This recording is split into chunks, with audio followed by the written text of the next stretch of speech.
Done है। Please sir. तो इस सेशन को मैं शुरू करता हूं। एक बहुत इंपॉर्टेंट एक बात जो हमको समझनी होगी इस सेशन को आगे बढ़ाने से पहले, हमारा जो भी एजुकेशन सिस्टम है या जो भी बचपन से आज तक हमारी कंडीशनिंग हुई है, वो पूरा फोकस सिर्फ एक ही चीज के ऊपर है, वो है कि पैसा कमाओ। सब एग्री करते हैं इस बात से? तो पैसा कमाने पे तो सबका फोकस है, लेकिन कुछ ऐसा है जो इससे बहुत इंपॉर्टेंट है, उस पर किसी का फोकस नहीं है। पैसा कमाने से भी ज्यादा जो इंपॉर्टेंट है वो है कि आपने कितना पैसा बचाया। इंपॉर्टेंट है या नहीं है लॉन्ग टर्म में? सपोजिंगली आपने 50,000 रुपए महीने का कमा तो लिया, लेकिन आपके खर्चे हैं 55,000 रुपए के, क्या करोगे? तो कितना आपने कमाया उससे ज्यादा इंपॉर्टेंट है आपने कितना बचाया। कितना बचाया इससे भी ज्यादा इंपॉर्टेंट है कि जो बचाया उसको किस तरीके से इन्वेस्ट किया। ये कितने लोग समझ पा रहे हैं इस बात को? बट ये हमको कहीं नहीं सिखाया जाता है। स्कूल्स में, कॉलेजेस में, घर पे भी इसकी इतनी बात नहीं होती है कि पैसे को इन्वेस्ट कैसे करना है, स्मार्टली कैसे इन्वेस्ट करना है। क्योंकि अगर आपको स्मार्टली इन्वेस्ट करना आता है और आप मान लो महीने का, मैं बहुत बड़ी बात नहीं करता, 2-3 हज़ार रुपए भी इन्वेस्ट करते रहते हो अभी से, इस एज ग्रुप से, which is around 25 years 30 years, तो आने वाले 20 साल बाद, 30 साल बाद पता है आपके अकाउंट में कितना पैसा हो सकता है अगर स्मार्टली इन्वेस्ट करते हो तो? करोड़ों रुपए हो सकते हैं। तो this topic today is extremely important, चाहे आप मेल हो चाहे फीमेल हो। और जरूरी नहीं है ये उन्हीं लोगों के लिए है जिनकी एज ग्रुप 25 साल है, 30 साल है, 35 साल है, क्योंकि इन बातों को सीखना एक्चुअल में जरूरी है at as young of age as possible. यानी अगर आपकी एज 18-19 साल, 20 साल भी है, जो लोग कैमरे पे देख रहे हैं उनको मैं बोलता हूँ, जो वीडियो में देख रहे हैं, कि अगर आपकी एज 18-19 साल है, 20 साल है, तब भी आपके लिए सेशन बहुत इंपॉर्टेंट है, इनफैक्ट ज्यादा इंपॉर्टेंट है। और मेरे को आइडिया कहाँ से आया ये सेशन करने का? मेरे एक फ्रेंड है, मेरी वैसे उनसे बातचीत हो रही, उन्होंने मेरे से पूछा कि यार मेरे पास में कुछ फंड पड़ा हुआ है, मुझे क्या करना चाहिए, उसको कहाँ इन्वेस्ट करना चाहिए, कुछ आइडियाज हैं आपके पास? नहीं, उन्होंने मुझसे पूछा, आप क्यों बीच में टांग अड़ा रहे हैं? सीधा ही म्यूचुअल फंड है। तो उन्होंने मेरे से पूछा, तो मैंने ये नहीं कहा जो इन्होंने कहा, मैंने सबसे पहले उनसे ये पूछा, मैंने कहा आपने क्या किया हुआ इस पैसे का और कितना पैसा आपने जोड़ा हुआ है? तो उन्होंने बताया मेरे अकाउंट में अराउंड 4-5 लाख रुपए पड़ा हुआ है। मैंने कहा अकाउंट में मतलब? कहते सेविंग्स अकाउंट में। And it's a huge blunder. और आप में से भी बहुत सारे लोगों के अकाउंट में पैसा पड़ा हुआ, कितने ऐसे हैं यहाँ पर? सेविंग अकाउंट में इंटरेस्ट कितना है पता है? 3%, 3.5%। इन्फ्लेशन कितनी है? इन्फ्लेशन पता है ना हम सबको क्या है? मान लो आज हम पेट्रोल खरीदते हैं, कितने का है पेट्रोल? कितने रुपए लीटर है? 73। ये आज से 20 साल पहले कितने का था? 20-25 रुपए का। तो 25 रुपए से बढ़ करके आज कहां हो गया है? 73 पे पहुंच गया, तो ऑलमोस्ट 3 गुना बढ़ गया है। तो अगर वो पैसा आपके सेविंग अकाउंट में पड़ा होता तो क्या वो 3 गुना बढ़ जाता? तो आप लॉस में हो। समझ गए? इन्फ्लेशन का जो रेट है अप्रॉक्सीमेटली आप कह सकते हो 6% के आसपास मान लेते हैं, वो वेरी करता रहता है। बट अगर 6% इन्फ्लेशन है और 3% आप अर्न कर रहे हो उस पैसे पे, तो आप कमा नहीं रहे हो, आप गंवा रहे हो, क्योंकि उस पैसे की वैल्यू कम होती चली जा रही है और आप खुश हो रहे हो कि मैं पैसा जोड़ रहा हूं। आप जोड़ नहीं रहे हो, आप बेवकूफी कर रहे हो। तो इस तरह की कुछ चीजें हैं जो हमको सीखनी बहुत जरूरी है। और जैसे मैंने उनको ये बात बोली तो it was a surprise for him. मैंने कहा ये पैसा सेविंग्स में क्यों पड़ा है, इसकी एफडी क्यों नहीं कराई? क्योंकि एफडी में एटलीस्ट 7% इंटरेस्ट है। कहता मैंने कभी सोचा ही नहीं ऐसे, मेरे को किसी ने बताया ही नहीं इसके बारे में, कभी सिखाया ही नहीं। और ये कोई छोटी प्रॉब्लम नहीं, बहुत बड़ी प्रॉब्लम है। मैंने कुछ कैलकुलेशंस करी, फिर उनको मैंने बताया, मैंने कहा अगर सिर्फ इतना सा स्टेप हमने उठा लिया ना, इतना सा जो कुछ भी नहीं है, कुछ घंटे का है, कि जो सेविंग में पड़ा है उसकी एफडी करानी है। एफडी भी अलग अलग ड्यूरेशन की करा दी। कुछ जो हमको पता है कि अभी इमीडिएटली काम नहीं आना है, उसकी मान लो 3 साल की करा दी। कुछ लगता है इमीडिएटली काम आना है तो 6 महीने की एफडी करा दी। अगर इतना सा भी हमने स्टेप उठा लिया तो अगले आने वाले 20 साल बाद कितने का फर्क पड़ जाएगा? Any idea? लाखों रुपए का फर्क पड़ेगा, कम से कम 20 लाख रुपए का फर्क पड़ेगा आने वाले 20 से 25 साल में। तो मैंने कहा वो जब 20-25 लाख आएंगे, अब ये करोगे तो हो ही आप, जो मैंने बताया है, तो उसमें से कुछ थोड़ा इधर भी दे देना भाई। आपने कितना पैसा कमाया उससे इंपॉर्टेंट क्या है? कितना बचाया। अब पैसे को बचाते कैसे हैं? पैसे को बचाना मतलब हम क्या समझते हैं? खर्चे कम करो, बस ये तो हमको समझ आता है कि सब्जी वाले से लड़ते रहो, रिक्शे वाला 10 रुपए नहीं भैया 8 रुपए ही दूंगी मैं, तो बचा लो 2 रुपए। इसकी मैं बात नहीं कर रहा हूं, मैं बात कर रहा हूं थोड़ी बड़ी गेम की, जहां पे हम कुछ बेवकूफ़ों वाले स्टेप्स उठाते हैं और अपना करोड़ों का नुकसान कर बैठते हैं। मैं 2-3 रुपए की, 5 रुपए की बात नहीं कर रहा हूं। जो आज देखने में हजारों लग रहे हैं वो आने वाले टाइम के करोड़ों हैं। याद रखना मेरी इस बात को। हजारों लाखों बन जाते हैं कुछ साल बाद और लाखों करोड़ों बन जाते हैं कुछ साल बाद, अगर हमने स्मार्टली इन्वेस्ट किया तो। अब बताता हूं आपको एक बहुत बड़ी गलती जो हम सब कर रहे हैं। आप में से कितनों ने इंश्योरेंस कराई हुई है? कौन सी इंश्योरेंस कराई हुई है? कितनों ने एंडोमेंट वाली कराई हुई है? कितनों को तो, एक मिनट, जिन्होंने इंश्योरेंस कराई हुई है कितनों को पता ही नहीं उन्होंने कौन सी कराई हुई है? करो, हाथ ऊपर करो। अरे वाह, वाह जी वाह। कितने हैं जिन्होंने एंडोमेंट कराई हुई है? एंडोमेंट पता है क्या होती है? कि आपने हर साल का इतना एक एक्स अमाउंट दिया, मानो 20-30 हज़ार रुपए दिया, और 10 साल बाद, 20 साल बाद आपको इतने लाख रुपए मिल जाएगा। उसको एंडोमेंट बोलते हैं। वही कराई इसमें, हाँ वही कराई है सर।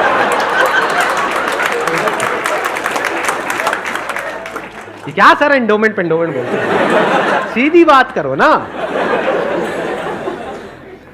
इंश्योरेंस का मतलब लोग यही समझते हैं इंडिया में कि हर साल का इतना पैसा जाना है, इतना प्रीमियम जाएगा, 20,000, 30,000, 40,000, और 20 साल बाद आपको इतने लाख रुपए मिल जाएगा। मान लो 20 लाख रुपए मिल जाएगा, जो सुनने में बड़ा अट्रैक्टिव लगता है।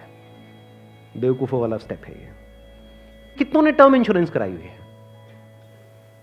हार्डली 3 या 4 या 5 लोग। कमाल जी कमाल। देख लो कितना बड़ा ब्लंडर है ये अभी आप सपने में भी नहीं सोच सकते। और ये आपको कोई नहीं बताएगा, ना कोई बैंक वाले बताएंगे, ना कोई इंश्योरेंस एजेंट बताएगा, ना आपका कोई दोस्त बताएगा, क्योंकि जब पैसा बीच में आ जाता है तो यारी दोस्ती सिर्फ नाम की होती है। दारू पी रहे हो, ओ तुम मेरा भाई है, मैं तेरे साथ में कभी कुछ गलत नहीं कर सकता, ले तू एंडोमेंट करा, ओ तू मेरे पे छोड़ दे यार। और आपको पता ही नहीं आपका कितना बुरी तरीके से कटा है। तो अब ध्यान से समझना, ये जो टर्म इंश्योरेंस है ये आपको कराने के लिए कोई नहीं बोलेगा। क्यों? क्योंकि इसमें जो इंश्योरेंस एजेंट है उसको पैसा ना के बराबर मिलेगा। जो एंडोमेंट प्लान्स होते हैं, जो यूलिप्स होते हैं, उसमें उनको अच्छा खासा कमीशन मिलता है, कुछ केसेस में 30% तक भी मिलता है। अगर आपने मानो 20,000 की इंश्योरेंस कराई तो 30% कट गया आपका। आपका कट नहीं गया है, पैसा आपका कट गया है। 6,000 रुपए गया। अगर 6,000 रुपए वैसे कहीं पे खो जाते हैं या नहीं मिलते हैं या कोई लेकर के आपसे भाग जाता है, कितने दिन तक टेंशन रहती है? मजे की बात क्या है, आपको पता ही नहीं है कि आपके साथ क्या हुआ है। ये जो टर्म इंश्योरेंस होती है इसमें ना के बराबर कटता है। इसमें बस एक पॉइंट होता है जिसको सुनते ही आप लोगों को झटका लगेगा, जिनका कन्वेंशनल माइंडसेट है। टर्म इंश्योरेंस क्या होती है कि आप इतना पैसा देते रहो, मानो आपने 10 साल दिया, 20 साल दिया, 30 साल दिया, 30 साल बाद आपको 1 रुपए भी वापस नहीं आएगा। ओ सर, ये क्या सर, वापस नहीं आएगा तो फायदा क्या है? इंश्योरेंस किस लिए होती है? किस लिए होती है? कि कल को आपको कुछ हो जाए। ये बेसिक सी बातें बता रहा हूं आपको, ये नहीं पता है लोगों को। अभी देख लो कितनों ने हाथ उठाया था। बेसिक सी बात समझो, इंश्योरेंस का जो मतलब होता है वो होता है कि अगर आपको कुछ हो गया तो आपकी फैमिली को इतना पैसा मिल जाए कि उनको टेंशन ना हो। मान लो आप अर्निंग मेंबर हो फैमिली में, आप महीने का मान लो 30,000 कमा रहे हो, 40,000 कमा रहे हो, तो इंश्योरेंस का मतलब क्या है कि अगर आपको कुछ हो जाए तो आपकी फैमिली को इतना पैसा मिलना चाहिए कि उनके पास 40-50 हज़ार रुपये आता रहे। ये जो पॉलिसीज होती हैं, एंडोमेंट, यूलिप और ये सब जितनी भी होती हैं, इसमें कवर बहुत कम होता है। कवर का मतलब समझते हैं हम? कवर मतलब लाइफ कवर, जितने की कवरेज हुई है। कि अगर आप मानो 50,000 का प्रीमियम दोगे तो आपको कवरेज मिलेगी, अलग अलग प्लान में अलग अलग होती है, मान लो 10 से 20 लाख रुपए की। मान लो अगर आपको 20 लाख रुपए मिल भी गया आपकी फैमिली को आपके जाने के बाद में, अगर आप साल का 50,000 दे रहे हो तो इसका मतलब अच्छा खासा कमा रहे हो, मान लो लाख रुपए महीने का कमा रहे हो, तो क्या उस 20 लाख रुपए में आपकी सारी जो भी फैमिली की प्रॉब्लम्स है वो सारी सॉल्व हो जाएगी? तो करा क्यों रहे हो ऐसी इंश्योरेंस? बस लालच, कितने साल बाद इतना पैसा मिलेगा? 20 लाख को अगर आपकी फैमिली आपके जाने के बाद में बैंक में रखती है, वहां से कितना इंटरेस्ट आएगा? मान लो 7% भी आ जाता है। 7% कितना होता है? 1,40,000, 20 लाख पे महीने का कितना हुआ? 12,000 रुपये महीना। चलो 1 लाख भी हटा देते हैं। अगर आपकी सैलरी 50,000 थी तो क्या 12,000 रुपये महीना बहुत है आपके लिए, आपकी वाइफ के लिए, आपके बच्चों के लिए, आपके मदर फादर के लिए, सबके लिए बहुत है? बिल्कुल। तो फिर ऐसी इंश्योरेंस हम क्यों कराते हैं? क्योंकि हम इन चीजों में कभी दिमाग ही नहीं लगाते हैं। कोई और हमारे लिए दिमाग लगा रहा होता है, कोई एजेंट या फिर बैंक वाले फोर्स कर रहे होते हैं। आजकल ये नया ट्रेंड चल गया है कि आपके बैंक अकाउंट में थोड़ा सा भी पैसा पड़ा होगा तो बैंक से फोन आ जाएगा। हो रहा है ऐसा है? नहीं हो रहा है कि क्यों रखा हुआ है, ये करा लो ना, वो करा लो ना। अब वो क्या करवाने को बोलेंगे आपको, जिसमें आपका फायदा है, जिसमें उनका फायदा है। इस बेसिक सी चीज को समझ लो। तो टर्म इंश्योरेंस के लिए आपको कोई नहीं बोलने वाला। उल्टा अगर आप बोलोगे तो वो लोग मना ही करेंगे, आपको कहेंगे इसमें मिलना तो है नहीं, फायदा क्या है। अब टर्म इंश्योरेंस का फायदा समझो। यहां पे आपने एंडोमेंट में, यूलिप में कितना दिया? 50,000 साल का, और मिला कितना? कवर कितने का है? 20 लाख का मैक्सिमम। कई कई केसेस ऐसे भी हैं जहां पे 50,000 आपने दिया और 10 लाख का कवर है, और 10 लाख रुपए कुछ भी नहीं है अगर कुछ आपको हो जाता है तो। अब वहां पर क्या है? 10,000 रुपए आप देते हो साल का, और कवर कितना है? 1 crore. 1 crore approximately, depends upon the age. But 1 crore का आपको कवर मिला। 10,000 रुपए आपने साल का दिया, 1 करोड़ अगर उन्होंने बैंक में भी रखा तो कितना आया? 60,000 महीने। 7 लाख रुपए साल का आया। महीने का कितना हुआ? अराउंड 60,000। बहुत है। अगर आप 50,000 रुपए कमा रहे हो, बल्कि 10,000 ज्यादा दे दिए। अगर आप मैं वही बोलने ही वाला था कि अगर आप जरूरत से ज्यादा लड़ते हो घर में तो आपके घर वाले खुश होंगे। चलो एक काम तो अच्छा किया जिंदगी में। तो अगर आपका बजट 50,000 का है इंश्योरेंस कराने का, तो 10,000 आपने कराई टर्म इंश्योरेंस, बिना ये सोचे कि मेरे को वापस कितना मिलेगा, क्योंकि वापस मिलने के लिए इंश्योरेंस नहीं है। इंश्योरेंस है लाइफ कवरेज के लिए। टर्म इंश्योरेंस मतलब क्या? कि आप उतना ही पैसा दे रहे हो जितने का आपको लाइफ कवर चाहिए। सिंपल। मान लो आप लाख रुपए महीने का कमा रहे हो, तो आपको कितने की पॉलिसी चाहिए? 2 करोड़। 2 करोड़ की। 2 करोड़ के लिए कितने का प्रीमियम जाएगा साल का? 20,000 रुपए। बस, इससे ऊपर 1 रुपए भी देना इलॉजिकल है। इसको बोलते हैं पैसे को बचाना। और वैसे अगर आपको 2 करोड़ की कवर चाहिए एंडोमेंट पॉलिसी में, तो कितने का प्रीमियम देना पड़ेगा साल का? 10 से 20 लाख रुपए साल का आपको प्रीमियम देना पड़ेगा। मतलब जितना कमा रहे हो उससे ज्यादा देना पड़ेगा। समझ गए क्या हो रहा है? जो कमा रहे हो वो सारा इंश्योरेंस में ही जाएगा, तब जाकर के एक ढंग का कवर मिलेगा आपको। जब मैंने भी अपने घर में बात करी टर्म इंश्योरेंस कराने की अपनी, तो उन्होंने सबसे पहली चीज यही पूछी, मेरे जो फादर है, कि ठीक है ये तो समझ आता है कि इतना पैसा जा रहा है, 20 साल बाद कितना मिलेगा? मैं कुछ नहीं मिलेगा। मैं कहा हाँ अगर कुछ हो गया तो मिलेगा। कहता अरे नहीं नहीं बेटा ये क्या बात कर। मैं कहा इसीलिए होती है इंश्योरेंस पॉलिसी, मिलेगा।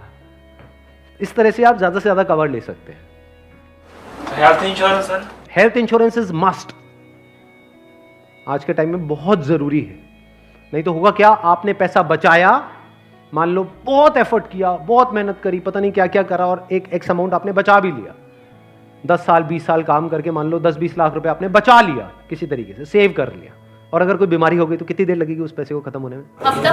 हफ्ता, 10 दिन, 15 दिन। कितने लोग प्रैक्टिकली मेरी इस बात से रिलेट कर पा रहे हैं? सब कर पा रहे हैं। और कितनों ने हेल्थ इंश्योरेंस कराई हुई है? रिलेट सारे कर पा रहे हैं, लेकिन हार्डली आधे लोग ऐसे हैं जिन्होंने एक्चुअल में अपनी हेल्थ इंश्योरेंस कराई हुई है।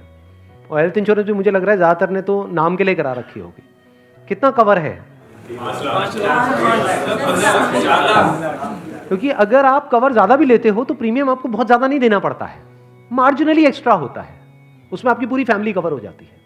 मतलब आप, आपकी वाइफ, आपके बच्चे सारे कवर हो जाते हैं। इसको आप हेल्थ इंश्योरेंस कहो, मेडिकल इंश्योरेंस कहो, मस्ट है ये होनी ही चाहिए। ज्यादातर ऐसे केसेस में क्या होता है, जिन्होंने कोई हेल्थ इंश्योरेंस अपनी नहीं कराई होती है, क्योंकि अब छोड़ तो सकते नहीं उस पर्सन को जो हमारे साथ में है, या खुद अगर कुछ हो गया तो अब अपने आप को ये तो नहीं कह सकते कि हाँ मरते हैं। तो ऐसे में क्या होता है, एक तो सेविंग्स आपकी खत्म होती है बड़ी तेजी से, दूसरा क्या खत्म होता है, और क्या होता है? लोन लेना पड़ेगा, उधार लेना पड़ेगा। उस उधार को चुकाने का मतलब क्या है? कि आप कभी जिंदगी में दोबारा सेव कर ही नहीं सकते। समझ रहे हो ये प्रॉब्लम कितनी बड़ी है और कितनी कॉम्प्लिकेटेड है ये? कि मतलब जिंदगी में कभी आप पैसा जोड़ ही नहीं पाओगे, क्योंकि जो कमाओगे अब वो सारा उधार चुकाने में लगता रहेगा। या तो आप लोन लोगे बैंक से, या अपने किसी दोस्तों से, यहां से वहां से, जिससे भी लोगे। अगर नहीं दोगे उनको वापस तो दोस्ती खराब करोगे। और एक और जब बात यहां तक आई है तो एक और चीज, एक और गलती हम करते हैं, we want to make quick money. उससे हमेशा बच करके रहो। जहाँ भी क्विक मनी की बात हो रही हो, भैया इतना पैसा लगा दो, इतने टाइम में इतना पैसा मिल जाएगा, ये हो जाएगा वो हो जाएगा, वहाँ से भाग जाओ, उल्टे हो जाओ और भाग जाओ वहाँ से, रुकना मत गलती से भी। ऐसी बहुत सारी स्कीम्स चल रही हैं मार्केट में, अनलिमिटेड, और करोड़ों लोगों ने अपने पैसे गंवाए हैं इन चक्करों में। अब आते हैं एक दूसरे एस्पेक्ट पे कि चलो हमने स्मार्टली पैसे को जोड़ा। कब जोड़ा? जब फालतू की जगह पे हमने पैसे को ब्लॉक नहीं किया। जैसे अगर आपने कोई एंडोमेंट प्लान ले लिया इंश्योरेंस का, जहां पे आपका साल का 50,000 रुपये जा रहा है, तो 50,000 रुपये तो आपका ब्लॉक हो गया अगले 20 साल के लिए। समझ गए ना? तो हमने वहां पे स्मार्टली प्ले किया, टर्म इंश्योरेंस कराई, वहां से पैसा बचाया। तो अभी जो पैसा बचा, इसका हम क्या करें? क्या सेविंग अकाउंट्स में पड़ा रहने दें? No use. वो आपका पैसा बढ़ नहीं रहा है, एक्चुअल में कम हो रहा है। वहां पे जो आपके पैसे पड़े हुए हैं वो 10 साल बाद और कम हो जाएगी उसकी वैल्यू। तो करना क्या चाहिए? इतना पैसा जितना आपको लगता है कि यार मेरे को इमीडिएटली जरूरत पड़ सकती है, वो कितना है? जितना आपके महीने के खर्चे हैं, इंटू 6 कर दो। वो पैसा है जो आपको कभी भी जरूरत पड़ सकती है। तो उस पैसे की आपने एक 6 महीने की एफडी करा दी। और एक बहुत अच्छा ऑप्शन अवेलेबल है हमारे पास में, वो है म्यूचुअल फंड्स। म्यूचुअल फंड्स पता है सबको क्या है? कितनों ने ऑलरेडी इन्वेस्ट किया हुआ है म्यूचुअल फंड्स में? बहुत कम लोगों ने। क्यों नहीं किया हमने इन्वेस्ट? पता ही नहीं सर। नंबर 1 करेक्ट इन्फॉर्मेशन नहीं है। नंबर 2 हम डरते हैं, हमें लगता है म्यूचुअल फंड भी कोई स्कीम है कि पैसा इकट्ठा किया और कल को अगर भाग गए या बंद हो गया तो पता नहीं क्या होगा। ये पैसा आपका 100% सेफ है, because it is regulated by SEBI. तो यहां पे डरने की जरूरत नहीं है कि मेरा पैसा चला जाएगा, बस हमको यहां पे स्मार्टली प्ले करना पड़ेगा।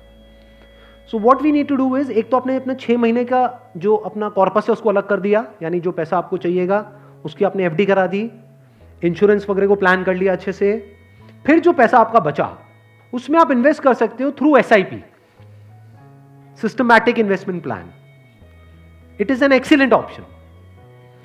Never try to get into stocks directly अगर आपको बहुत ही डीप नॉलेज नहीं है शेयर मार्केट की तो। हाँ, you are qualified in that और आपका काम ही वही है, तब तो ठीक है। बट किसी की सलाह सुनी कि यार, या कोई कहानियां सुनी कि ये शेयर पहले इतने का था अब इतने का हो गया, सुनी होंगी ऐसी कहानियां।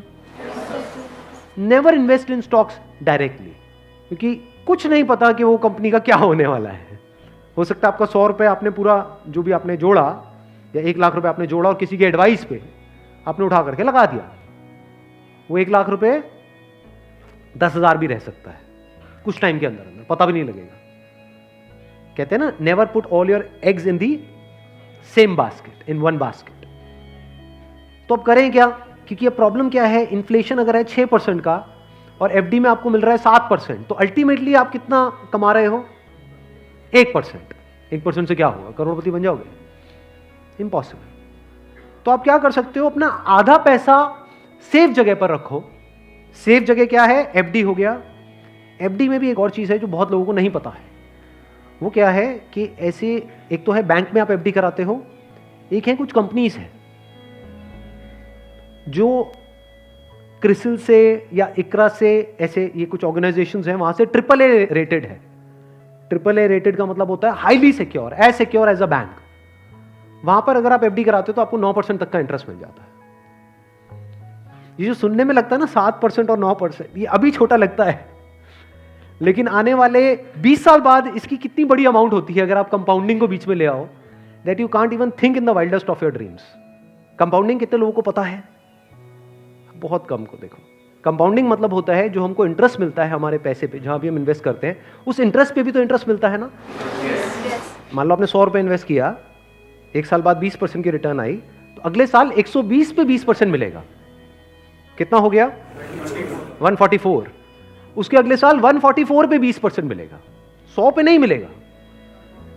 और जब इसको आप इस तरीके से देखते चले जाओगे तो ये फिगर देखने में छोटी लगेगी, शुरू छोटे से होएगी, शुरू होएगी 2-3 हजार 5 हजार से, ये करोड़ों में पहुंचने में देर नहीं लगेगी।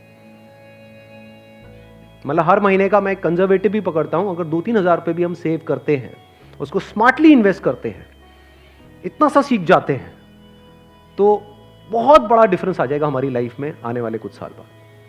Huge difference. तो आपको दिमाग ये लगाना है कि लॉन्ग टर्म में बेस्ट पॉसिबल ऑप्शंस क्या क्या अवेलेबल है। जैसे आप में से कितने हैं जो मैरिड हैं और जिनकी कोई डॉटर है? तो एक गवर्नमेंट की तरफ से एक स्कीम है सुकन्या योजना करके, सुना है इसके बारे में? That is an excellent investment option.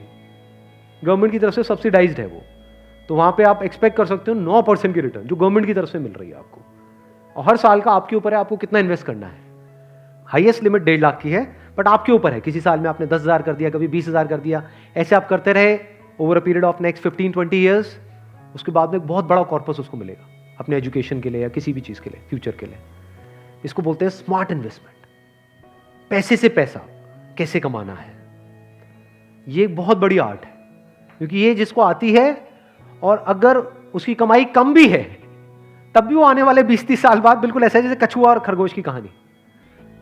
Immediately नहीं, मान लो कोई बंदा है 50,000 रुपए कमा रहा है लेकिन वो स्मार्टली इन्वेस्ट कर रहा है। दूसरी तरफ से कोई बंदा है जो 1 लाख रुपए महीने का कमा रहा है, लेकिन ना तो ढंग से पैसा बचा रहा है ना समझदारी से इन्वेस्ट कर रहा है, तो आने वाले 20-30 साल बाद ये जो 50,000 वाला है ये उससे बहुत आगे होगा, ये करोड़ों में होगा, और उस बंदे के हाथ में कुछ भी नहीं होगा। वो हो सकता है डेट में होगा, मतलब उसके ऊपर कर्जा होगा, और ये बंदा ऐसा होगा जो कर्जा देने लायक पोजीशन में होगा। ऐसा भी हो सकता है, ये अगर हम बेसिक से फंडों को समझते चले जाएं तो अब ध्यान से समझना। अब यहां पर हम कहां तक पहुंच गए थे? SIP is an excellent option. SIP का मतलब होता है कि आपने अपना एक अमाउंट फिक्स कर लिया, हर महीने का इतना अमाउंट तो एसआईपी में देना ही देना है म्यूचुअल फंड में। अब म्यूचुअल फंड कैसे चूज करें? हजारों म्यूचुअल फंड है। लार्ज कैप इक्विटी फंड को पकड़ो, वो भी कुछ वेबसाइट्स है जैसे मनी कंट्रोल है, वैल्यू रिसर्च है, वहां पर जाकर के देखो उन फंड्स की रेटिंग कम से कम 4 से 5 स्टार होनी चाहिए। कोई ऐसा फंड है उसकी 1 या 2 स्टार की रेटिंग है, मत करो उसमें, बल्कि ऐसा फंड होना चाहिए जो हर वेबसाइट पे 4 या 5 स्टार की रेटिंग हो। अब आपने क्या किया कि हर महीने का अपना एक अमाउंट फिक्स कर लिया, दैट कुड बी एनीथिंग, 1,000 रुपए, 2,000 रुपए, 3,000 रुपए, 4,000, 5,000, what ever that amount is. SIP के थ्रू ऑटोमेटिकली इतना अमाउंट आपके अकाउंट से डेबिट होता चला जाएगा over a period of next 10 years, 20 years, 30 years. अभी स्मार्ट इन्वेस्टमेंट क्यों है? एक तरफ से मैं इंश्योरेंस के लिए मना कर रहा था, इसके लिए स्मार्ट क्यों है? क्योंकि यहां पे आपका पैसा नहीं कट रहा है, जो पैसा आप लगा रहे हो पूरा का पूरा इन्वेस्ट हो रहा है। इसमें भी 2 ऑप्शन है, एक आप ब्रोकर के थ्रू जा सकते हो, एक है डायरेक्ट जा सकते हो, तो वहां पे आपका 1% और बच जाएगा। मान लो टोटल 1.5% कटना था हर साल का, तो अब कितना कटेगा? सिर्फ 0.5%। अभी 1% सुनने में छोटा लगता है, but over a period of 20-30 years ये लाखों रुपए का होता है। मतलब डिसीजन लेने में कुछ मिनट्स लगते हैं इन बातों को समझने में, लेकिन आने वाले टाइम में यही फर्क होगा कि आपके अकाउंट में लाखों है, करोड़ों है, क्या है। अच्छा, म्यूचुअल फंड क्यों और स्टॉक्स क्यों नहीं? क्योंकि स्टॉक्स में आप 1 या 2 या 4 में इन्वेस्ट कर रहे हो, म्यूचुअल फंड जो है वो डिवाइड कर देते हैं। वो मान लो 50 में उन्होंने इन्वेस्ट कर दिया, तो अब अगर उसमें से एक कंपनी बंद भी हो गई तब भी प्रोपोर्शनेटली जो आपने इन्वेस्टमेंट करी है उसमें उसका परसेंटेज क्या था? मान लो 2%, तो आपको 100 रुपए 98 रह गया, बस इतना ही हुआ। अब मार्केट में सबसे बड़ा डर लोगों को यह होता है जो म्यूचुअल फंड में नहीं इन्वेस्ट करते हैं कि कल को नीचे आ गया तो क्या होगा, क्योंकि नीचे आने की कोई लिमिट नहीं है। एफडी में यह है कि नीचे नहीं आएगा, इंटरेस्ट कम हो सकता है, नीचे नहीं आएगा। तो म्यूचुअल फंड में लोग नीचे आने के नाम से डरते हैं, ऊपर जाने में कोई डर नहीं है। अगर गारंटी मिल जाए कि भैया साल का इतना % तो आना ही आना है और आता ही रहेगा जिंदगी भर, तो कोई डर ही नहीं है, फिर तो सारे लगा देंगे। बट कोई गारंटी नहीं है ना, और नीचे भी जा सकता है। तो अगर कुछ ऐसा हो जाए कि अगर म्यूचुअल फंड नीचे भी जाए तब भी आपका फायदा हो जाए, तो प्रॉब्लम सॉल्व हो गई ना। ये मेरी अपनी स्ट्रैटेजी है, ये कोई किसी बुक में नहीं है या कोई थ्योरी नहीं है, ये मेरी अपनी स्ट्रैटेजी है, वो मैं आप लोगों के साथ में शेयर कर रहा हूँ। आपको क्या करना है? मोटा मोटा स्टॉक मार्केट को ट्रैक करना है, हफ्ते में एक दिन देख लो कि अभी कितने पे चल रहा है। मान लो एक पीक है, पीक अभी मान लो 40,000 है, अभी मार्केट चल रहा है अराउंड कितना? 37 के अराउंड चल रहा है।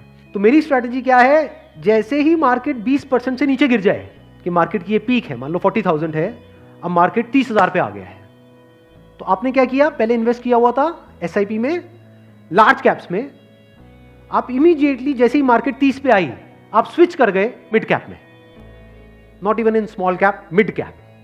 अब ऐसा क्यों किया? क्योंकि जब मार्केट 20% टूटेगा, सेंसेक्स का मतलब लार्ज कैप्स जो बड़ी कंपनीज हैं, जब मार्केट 20% टूटेगा यानी बड़ी कंपनीज के जो शेयर्स हैं वो 20% से टूटेंगे, तो जो छोटी कंपनीज हैं उनके शेयर्स 50 से 60%, 70% तक टूट जाएंगे। तो जब वो 60% टूटा तो 100 की चीज आपको कितने में मिल गई? 50 में या 40 में। तो जब मार्केट नीचे भी गया तो आपका फायदा हो रहा है। ये स्ट्रैटेजी समझ आ गई? वापस से जैसे ही मार्केट जो भी लास्ट उसकी पीक थी, मान लो 40,000, उससे 20% ऊपर गया तो मिड कैप से आप स्विच कर गए वापस से लार्ज कैप में। ये स्ट्रैटेजी जो है ये मैंने सीखी है वॉरेन बफे से। उनका जो बेसिक सा फंडा है, मतलब अगर एक लाइन के अंदर बोला जाए, वो क्या है कि जब मार्केट बहुत ज्यादा ग्रीडी हो तो डरो, और जब मार्केट डरा हुआ है तो ग्रीडी हो जाओ। बेसिक सा फंडा है। मतलब जब सब डरे हुए हैं तो थोड़े से लालची हो जाओ, और जब सब लालची हो रहे हैं, मतलब मार्केट ऊपर भाग रहा है, तो डरने लग जाओ। तो लार्ज कैप में डर कम है, मिड कैप में डर ज्यादा है। तो जैसे ही मार्केट नीचे जाएगा मिड कैप को सब छोड़ देंगे, उस वक्त आप उसको पकड़ लोगे। तो अब चाहे मार्केट ऊपर उठे तब भी आपका फायदा है, नीचे गिरे तब भी आपका फायदा है। आप वेट कर रहे हो, मैं आज एक्चुअल में वेट कर रहा हूं। लोग हैं डरते हैं, जो म्यूचुअल फंड में इन्वेस्ट करते हैं, स्टॉक्स में इन्वेस्ट करते हैं, लोग डरते हैं कि मार्केट नीचे ना आ जाए, मार्केट ऊपर जाए। मैं वेट कर रहा हूं, जाए तो सही नीचे। समझ गए? क्योंकि लार्ज कैप टूटेगा 20%, तो मिड कैप टूट जाएगा 60%। तो मेरा 100 रुपए लगा हुआ था तो 80 रह जाएगा, उस 80 को उठा करके मैं मिड कैप में डाल दूंगा, फिर आराम से बैठ जाऊंगा कुछ सालों के लिए। जैसे ही मार्केट ऊपर जाएगा, मतलब लोग लालच से तड़प रहे हैं, तब जैसे ही 20% ऊपर गया, मान लो 48,000 पे गया, मिड कैप से हट करके मैं आ जाऊंगा लार्ज कैप में, वापस से सेफ हो गया। अब जो नया पीक बन गया वो क्या बन गया? 48,000। आज की रेट में क्या है? 40,000। अब 48,000 पे 2020 चलेगा। आ गया गेम समझ में?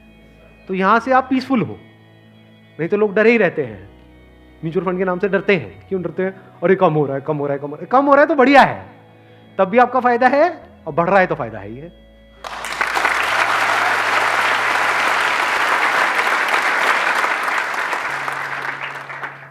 समझ गए? ये बेसिक सा फंडा है, हमेशा याद रखना। मतलब मासिस की जो साइकी है उससे आप कुछ अलग करोगे तभी आपके साथ कुछ अलग होगा, नहीं तो पूरी मार्केट रो रही होगी, आप भी बैठ करके रो रहे होंगे। अरे टूट गया, टूट गया, टूट गया, टूट गया, अरे गिर गया, गिर गया, गिर गया, गिर गया, मैं बर्बाद हो गया, मैं बर्बाद। बर्बादी में भी आपका जश्न होगा अगर इस तरह से आप समझ पा रहे हो तो। Thank you so much.